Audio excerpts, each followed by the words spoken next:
ओम शांति ईश्वर भाई। ओम शांतिपाल भाई। आज 22 मार्च 2026 है। आज मधुबन बेहद घर में मीठे बाबा के मीठे मीठे सब बच्चे देवी कुल की देव आत्माएं पधारे हुए हैं। सब तपस्वी आत्मा एक रस स्थिति के आसन पर विराजमान रहने वाली आत्माएं 20,000 पहुँचे हुए हैं।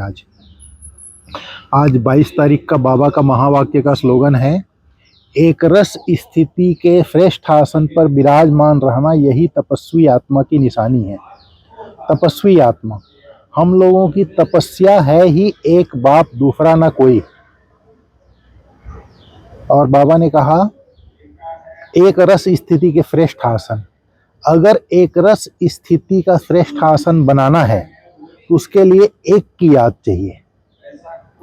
बाबा ने कहा है एक की याद द्वारा एक रस स्थिति बनाने वाले ही श्रेष्ठ आसनधारी हैं। एक की याद द्वारा एक रस स्थिति बनाने वाले ही एक के आसन पर विराजमान रह सकते हैं, एक रस स्थिति के आसन पर विराजमान रह सकते हैं। बाबा ने कहा एक रस स्थिति बनाने की सहज विधि है एक की याद, और सब कुछ भूल जाए लेकिन मेरा बाबा ना भूले। देह, देह के संबंध, देह के पदार्थ, व्यक्ति, वस्तु, वैभव और कोई चीज ना है, सिर्फ एक बाप की याद रहे। अगर एक बाप की याद है तो उसकी अवस्था एक रस रहेगी। और बाबा ने कहा जिनको एक की याद रहती है उनको स्वप्न भी सुख के, खुशी के और सेवा के आते हैं। तो इस तरह बाबा ने आज कहा एक रस स्थिति बनानी है तो एक की याद चाहिए।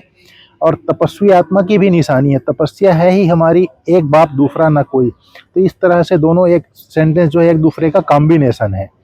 तो एक रस स्थिति के श्रेष्ठ आसन पर विराजमान होने के लिए हमको तपस्वी आत्मा बनना पड़ेगा, अर्थात एक बाप दूसरा ना कोई, इस स्थिति में स्थित होना पड़ेगा। ओम शांति।